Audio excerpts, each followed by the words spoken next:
Welcome to Main Purpose Ministries audio service. Today we look at what is leading people. There's so many things leading people today in our world, but for the right results and a right destination, you have to first turn to the right GPS, and that's letting God help you to make the right turns in your life. Where to go, what to do, and how to get there. He is the way, the truth, and the life. Trust Him today. Exodus chapter 14, okay? Exodus 14. Today, or tonight, I want to take a trip. We hadn't taken any trips here lately. We haven't gone anywhere. We've kind of been where we've been. Listen, but this trip is different than any you'll ever go on. And this is how it'll start. We have no clue where we're going. No clue at all. All we've been given is a GPS that tells us every turn to make. Does that make sense? It doesn't show the final destination, but it tells you when to turn left, when to turn right, keep going straight, whatever. Okay? We would call it time for an adventure, because we don't know our end destination. Ever just took a road trip just to go driving? Stopped where you went. Stopped where you got. Stopped where you ran out of gas. Same thing. I want to focus. We're leaving where we are, unsure of where we exactly go in this life. We know we're going to heaven when we die. That's not what I'm talking about. What I'm talking about is just a trip down the road. Just a trip down the road. I'm telling you this. If you want encouragement today, since we're on that series, it's time for a vacation. It's time to get away from the world and all the troubles, all the trials, all the things that are going on, and all the things that are going wrong. If you sit there in front of your TV long enough, you can make yourself depressed. Hearing about the disease, hearing about those being beheaded, hearing about all the things going on just across the border. I don't mean Mexico, I mean Texas. What I'm telling you, just across the state, just across the television screen, we're being defeated. We're being discouraged, we're being depressed, and we're not leaving it. We're letting it tear us further and further down, and then wonder why it's so hard to get up. It's amazing. I'm just telling you this, it's the way it works, but I'm not a big working out guy. So let's pretend we all have a barbell. Not a dumbbell, I'm not a dummy. But let's pretend we have a barbell. And I know, just for example, I can lift, let's just say for ha-ha sakes, I can lift 50 pounds. That's probably true. Say you put in 25, them big old weights. That's it. On one side, you put 25 on the other, not counting the bar. I mean, the bar's, 2, 3, 4 pounds, 5 pounds, 10 pounds. I don't know, you got a big bar. Just say 50 pounds, just for lack of argument. I can pick that up good, right? But see, the problem is, just like sin in our lives, it keeps mounting, left, right. Weights keep going up and up and up, more than we can handle on our own, so much so, without help, we can't get out from under it. I remember a long, long time ago, it was really weird. My dad worked out. He used to go to his building way on down. If he needed to scream, you couldn't have heard him anyway, right? It was that far out in the yard. And I remember just as a little kid, I couldn't lift up anything. But he always said, stand behind me just in case it slips, it falls, I give out, I need help. And one time, out of every time there, he gave out. Right at the last second, he was going, I don't know, whatever. But the point was, I was there to lift him up out of his weights. I was there to lift the weight up off of it. What if I told you sin weight is a lot heavier than physical weight. What if I told you we need more than a person, but we need a Savior to help us lift the weight off? How many of you are saved? Several of you, okay? How many of you still struggle with something called sin? I want to tell you, we still need somebody to lift the weight up. We're suffocating. We're letting our news media, we're letting our music, we're letting our entertainment, we're letting other people, we're letting sin and their problems, their struggles become ours, and we're letting it weigh us down, and we're stuck. Lord Jesus, take the weight off. Lord Jesus, unburden my shoulders. It's time for a vacation. You know, you've heard the saying, just keep on keeping on, right? It doesn't work that way. It's a fun saying, but it's harder to say than it is to do. When it's that bad, like this morning, when enough is enough, there ain't no such thing as keeping on keeping on. I'm telling you, there are times we need help from something else, from someone else. It's time to trust the GPS and just drive. Well, preacher, I still need convincing. Well, let me tell you who gave you the GPS system. That's all you know. You don't know where your end destination is. You know you're going to go to heaven one day, but in this life you don't know where your turns are going to be. I'll tell you this. The GPS was given to you by someone who willingly sent his son to be murdered, who eliminated whole towns and killed many with a flood. The same one who gave blessing for those who followed his path, and said with 12 men he turned the world upside down. Today, this GPS isn't found in your vehicle. You can have the top of the line. That GPS don't go there. You have to put in your destination. You have to hope that it's right. You got to hope that it's been updated. If not, today, I want to give you a GPS for a Christian. Today, I want to ask you, are you ready to take a trip? Look at what it says in Exodus chapter 14. Exodus chapter 14. I'm going to read a little, paraphrase some, read a little more. If you want to read the whole thing, please feel free to do so later. But Exodus chapter 14, verse 12. We talked about this message about a couple months ago, but we're going to look at it in a different way. That's the purpose of this.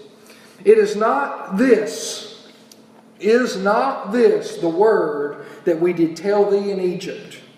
Here we go. The Israelites complaining, right? Saying, let us alone. Leave us alone, Moses. You know, because he has been called by God to go let my people go. Remember that? Saying, let us alone that we may serve the Egyptians. For it had been better for us to serve the Egyptians that we should die in the wilderness. It's better to live as a servant than die in the wilderness. Die alone. And Moses said unto the people, fear ye not. Don't you just need to tell people that sometimes? What are you so afraid of today? Just stand still and see the salvation of your Lord, which he will show to you today.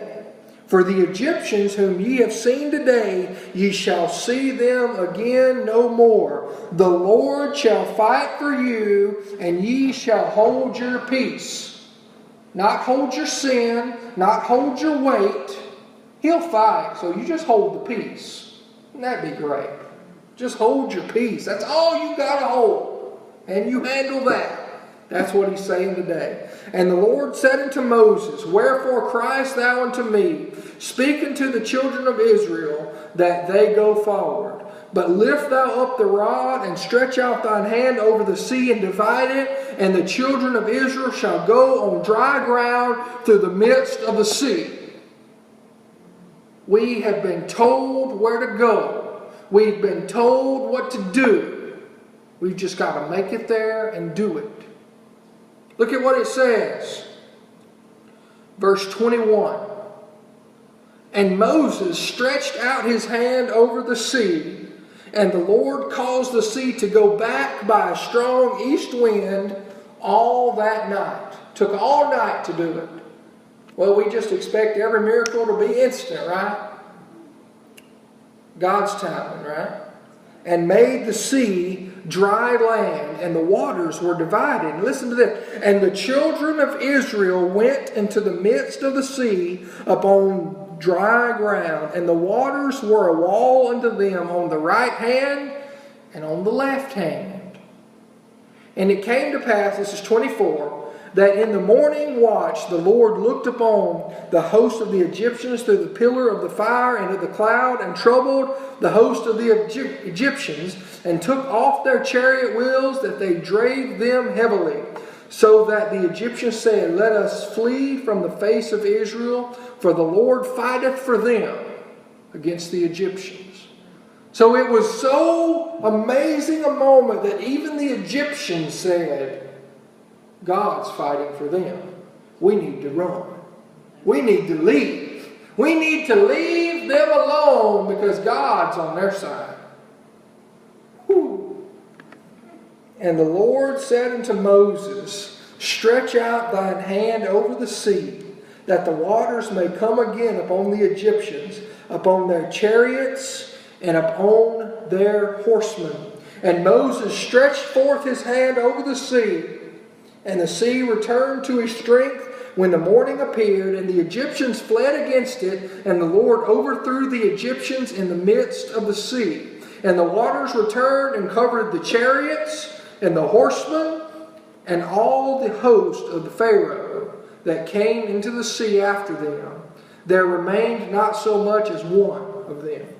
But the children of Israel walked upon dry land in the midst of the sea, and the waters were a wall unto them on their right hand and their left. Thus the Lord saved Israel that day out of the hand of the Egyptians, and Israel saw the Egyptians dead upon the seashore, and Israel saw that great work which the Lord did upon the Egyptians, and the people feared the Lord and believed the Lord and his servant Moses.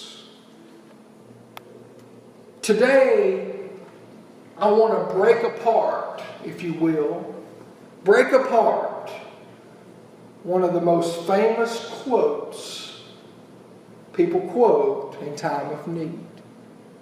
Well, which one is that, preacher? And we're just going to break it up, so don't say it. Don't say it. I know you'll know it, but don't say it. Not even you, Mama Mary, you'll be tempted, so don't say it. But number one, if God brings you to it, ... Don't say it. Number one, if God brings you to it, who brought the children of Israel out to the Red Sea? God did, through Moses. It wasn't Moses. It wasn't his thought. It wasn't his idea. God told Moses, so God brought them there. I want to tell you something. The only plans that are guaranteed to succeed are God's plans. If you want guaranteed safe passage, if God has got to be met. It ain't if my mind, it ain't if my boss, it ain't if my spouse, it ain't if my kids, it ain't if the IRS, it ain't if the government, it's if God brings you to it. Can I ask you a question? You don't have to answer out loud. You can if you feel led to. But are you satisfied today? Can you honestly say today there is nothing about the world you would change? If you had the power to change it just like that, whatever that is, would we change anything? Would we change belief in God? Would we change hunger? Would we change war? Would we eliminate disease? Would we do that if given the ability to? What has brought you to where you are today? Seriously, don't say it out loud, but honestly. Are you here today because of what your parents did? Are you here today because of what your job gave you? Are you here today maybe because of inheritance? Are you here today because of education? Are you here today? I don't mean in church, Spring Ridge, night service. I mean in your life today. What brought you to where you are? What I want to tell you is how much more do we put our faith and our trust in those things I mentioned rather than just trusting we got there because God got us there. What has taken us? What has brought us? What has helped us to get where we are? Can I point out something to you? The Red Sea would not have split if God had not said it would. You can't just walk up to a body of water and say, I don't know what you're holding up. You could be holding up your staff, I guess. You could be holding up a knife. You could be, I don't know, whatever. It was a staff for Moses. That's what he held up. He held up his... The reason the water split was because God told Moses they would split. What I want to tell you is the reason that they were there, God brought them to it. Who is bringing you to it today? Who is bringing you to where you are? Oftentimes, God isn't bringing most people to where they are. Everybody is letting something else lead them. Let me ask you this. Do you rely on your car more than you rely on God to get you where you're going? I know that's a silly way to look at it, but you know, it's so funny. How many of you checked your battery before you left? Nobody? How many of you looked around at your tires? Maybe. Not every time, maybe. I know Mama Mary should because she has a flat. I have one, driving on a donut. But it's so amazing thing, right? The instrument, the machine crafted by man, okay, we put more faith and trust in to get us where we want to go than we do God to get us where we want to go. Why? Because we've all been at Jonah, right? God told us to go one way and we go the exact opposite. Until when? The storm comes. Until the pain comes. He trusted in a boat to take him further than God could go. He tried to hide. Wait, that was Adam too, right? Adam and Eve tried to hide. We've seen it all the time. The things we don't even question let us down every single day. And the things we do question has only been faithful. Amazing. Why do failures get more credit today? So many things are leading people today. We've got entertainment, we've got celebrities, we've got so much stuff leading our people and bringing them to places, but really leading them to nowhere. We're seeing people get stuck, we're seeing people fall, we're seeing mess ups, we're seeing screw ups, we're seeing foul ups today, just because they're not following the right leader. Follow the leader? Do we remember this game? follow the leader. I mean, that seems like a simple one. But I know why it is. Because we've got so many other things leading people where they should go. And Christians are only trying to point people to Jesus. You heard that? I got to point people to Jesus. What I'm telling you is this. The other day, went to Walmart. Don't remember what I needed. I know it was probably in the automotive or do-it-yourself section. Can't remember. Walked up to the lady actually working at aisle 13 or checkout 13. That's the only one open at about 9 o'clock. We always go after church. Can't remember what it was. I don't remember if Lindsay was with me or not. I think she was. And anyway, I walk over to the lady and I say, "Where's so-and-so or such and such?" I can't remember what I was looking for. And she just pointed. She just pointed. Do you know how big Walmart is? Do you know how big your finger is? There's a lot of misunderstandings that can happen there. Amazing. That's what it looks like to the world.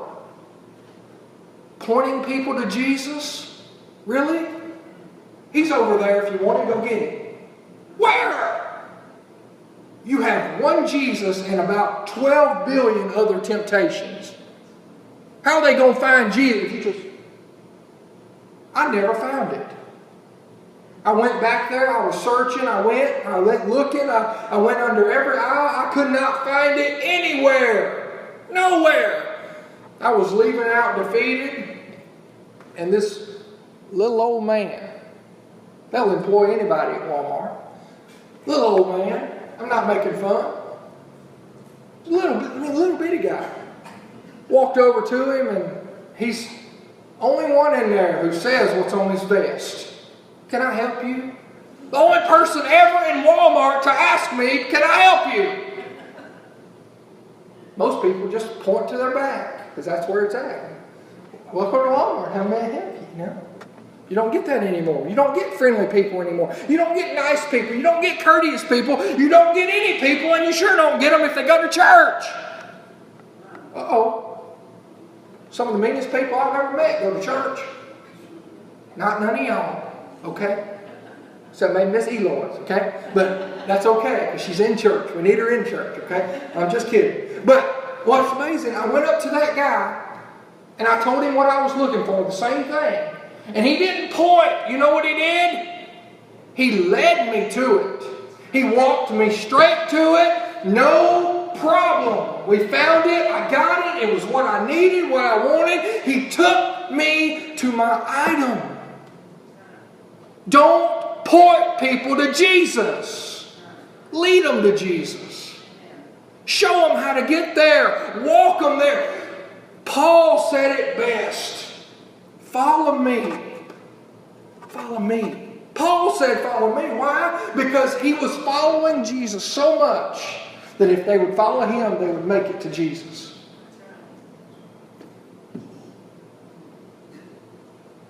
You know you hate it when you go into Walmart, wherever. Oh, it's over there. Oh, yeah, Jesus is over there if you need him. Oh, he's over there if you want him. Oh, who's over there? Why don't you lead them? Why don't you take somebody to Jesus? You've been there enough, right? We've been to Jesus before. Show them how to get there. Tell them to turn left, to turn right. No! Take them there. Do more than point people, but lead someone to Christ. Show others where he can be found. Live as though Christ has been leading you. And they might find him by following you. Who is leading you today?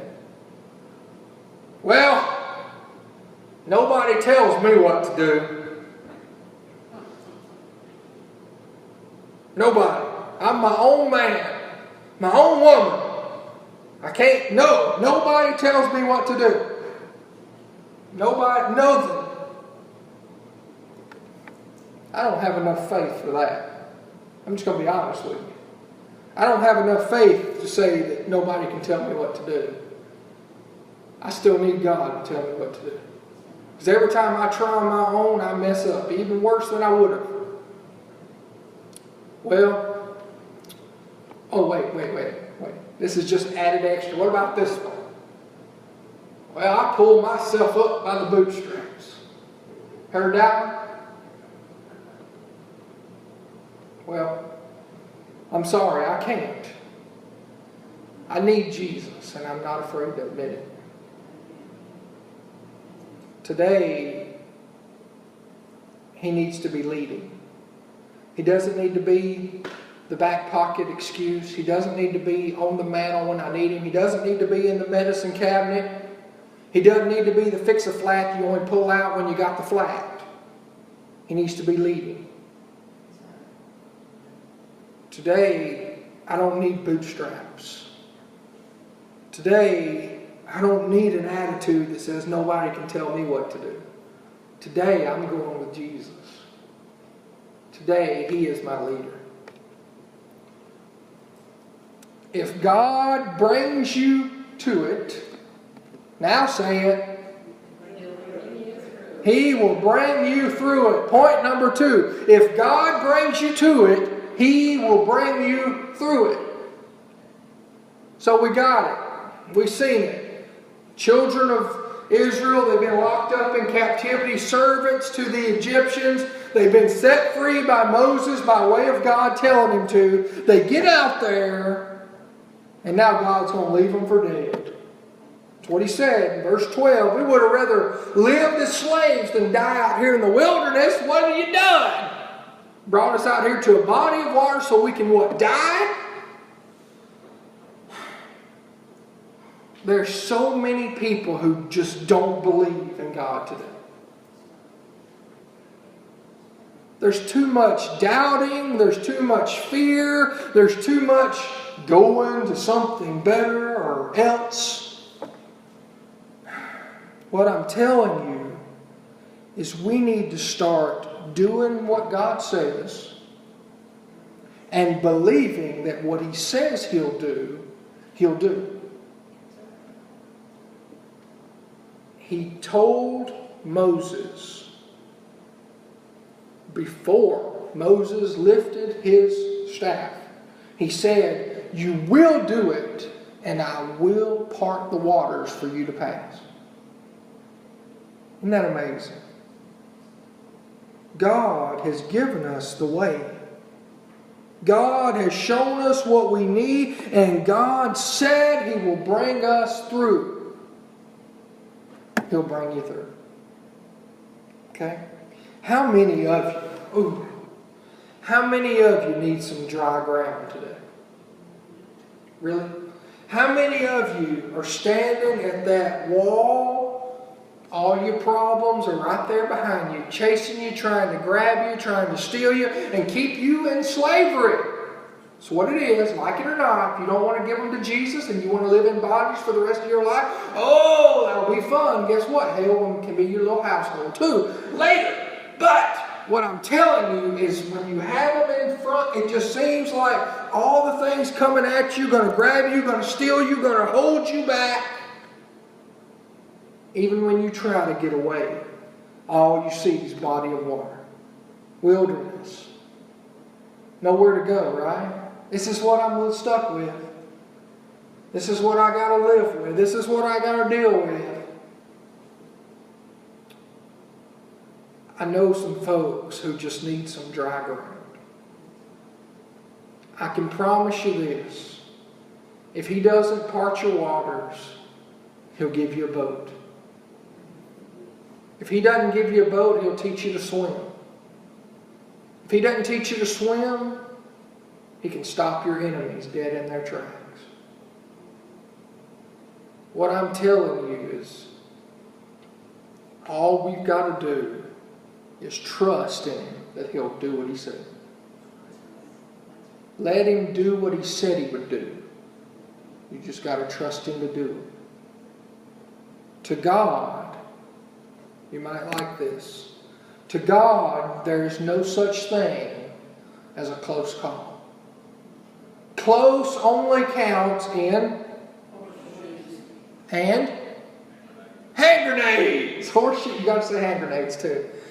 Close only counts in horseshoes and hand grenades. I like that. But to God, there's no such thing as a close call. I want to tell you one thing. A close call is not God's bad timing, but rather your lack of faith. If it's a close call, if you barely got in by the skin of your teeth, that's just because you didn't have enough faith to believe He would come through on time. Folks, I'm telling you, God doesn't work in close calls. God doesn't work in most calls. God works at any call. Didn't He say He was what we need? I am the vine, you are the branches. Without me, you can do nothing. But through me, you can do all things. He will bring us out. Or He'll go through the fire with us. If you don't believe that, Shadrach, Meshach, and Abednego. That's his real name. Billy Goat was his nickname. We can believe that. I don't know what's better. Think about it. If you had this is way off, don't pay me for this. This is completely extra. If you had to pick, well, my enemies are behind me, I'm running forward, there's nothing but a body of water, there's too many of it. Do I want God to split the water so I can walk over on dry ground and have a wall of water on the left and a wall of water on the right? Or do I want to be a Shadrach, Meshach, or Abednego and say that I walked through fire and didn't get burned?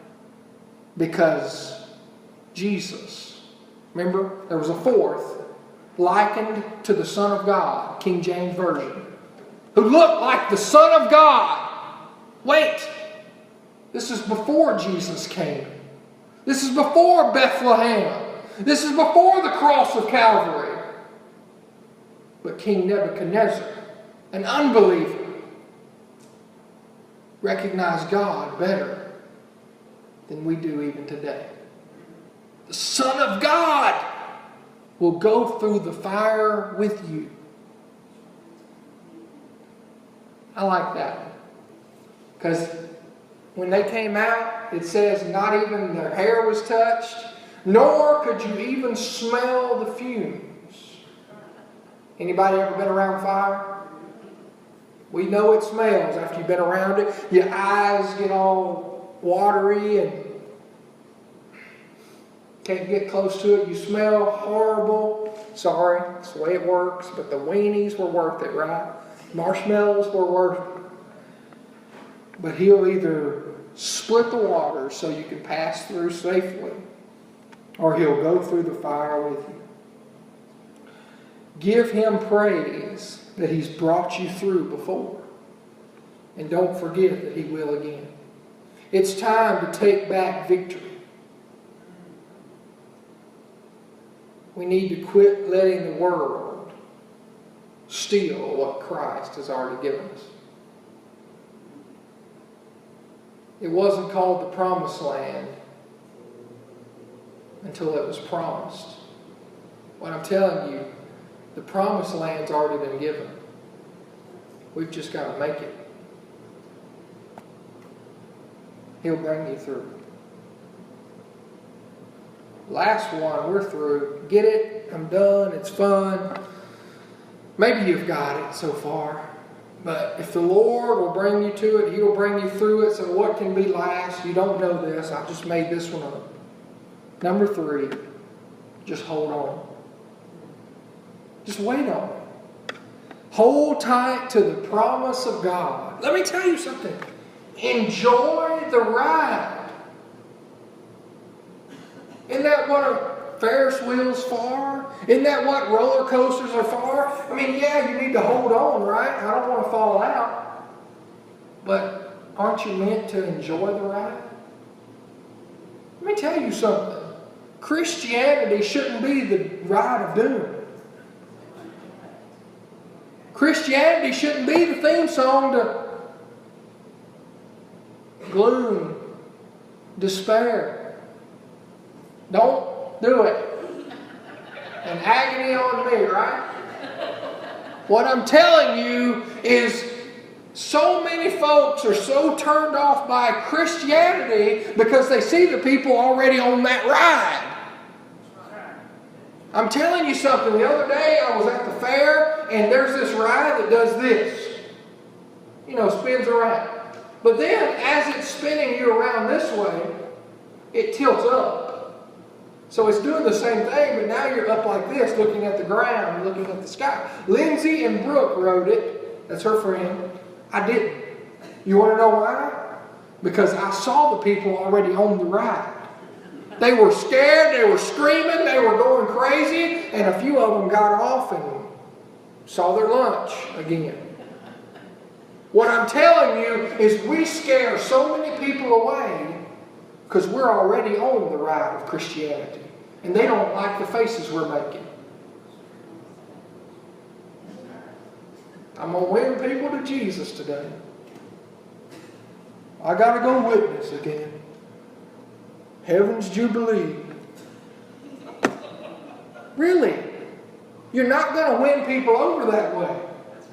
You're going to win people over with enthusiasm. You're going to win people over with love and care and concern. But you're going to win people over when you show people that it's Christ's ride, the Christian ride that you want to be on. Get excited. This is why. Why does it seem like people at church oftentimes don't even want to be there? You go through every sin, struggle place you want, but the people getting drunk at the bar want to be there. The people gambling their whole life away want to be there. Why don't Christians act like they want to be at church? They don't. As you can see, it's proof tonight because they didn't even come back. I'm telling you today, we've got a whole lot of folks on the ride, and they're not holding on. They're getting through that they got to get through. They're pushing through what they have to. But if you don't want to be at church, that's our people who believe in God. That's the people who represent Christ. They don't even want to come and worship Him. That's what we've got today. Then we wonder why we don't have anybody. We wonder why we can't grow a church or draw a crowd in. Sunday's here again. How about trust and just go with God? Listen, if He would have never split the Red Sea, the story would have changed totally. He could have done a lot. He could have caused all the Egyptians to fall over and die. Didn't He kill them in the water? Yeah. So He could have just caused them all to have a heart attack and fall over. We didn't even have to cross the water, right? He could have teleported. Highly unlikely, but He could have. God can do anything. He could have teleported every Israelite across to the other side. He could have provided them a holy boat. He could have got a giant fish. Done it before. Got a giant fish. Well, He hadn't done it before in Exodus, but you know what I mean. He's done it before in the Bible. He could have got a giant. This is my story. Listen. He got a giant fish and said, "Oh, hop on my back and I'll take you to the other side." But no. All He did was open up a path that they still had to walk across. Don't you love how He gives you a little work to do? Don't you love how it ain't just sit back and let God do everything? No. He opened it up, made a great testimony, great story. We're still preaching and teaching about it today. But they still had to walk across. Don't whine that Jesus set you free and made you work for it. Be a testimony that other people can see and show them a ride they want to be on. And this is the last one, I'm through. Not another point, just listen. Hold on until the ride is finished. You've seen the little signs. Keep your hands and feet inside the cart, the ride, the vehicle at all times. How about instead of hands and feet, how about we keep our hearts and minds holding on to Jesus the whole ride? The whole time. Not when it gets bumpy, not when it gets scary, not when it's just to the top, chick, about to go down, right? But the whole time, just keep holding on. Don't doubt. Just hold. I need to meet Christians with better grips. I need to meet Christians that aren't afraid to hold on tightly to the things they believe in. Not hold on loosely. I know that's a song a long time ago, I think 80s. It was a bad song, but hold on loosely. We got a lot of folks that just barely hold on. Kind of flip-flop, kind of do what they want. But the best Christians I know, or some of you too as well, Christians with better grips. Good grips on God. Miss Eloy's back there flexing her muscles.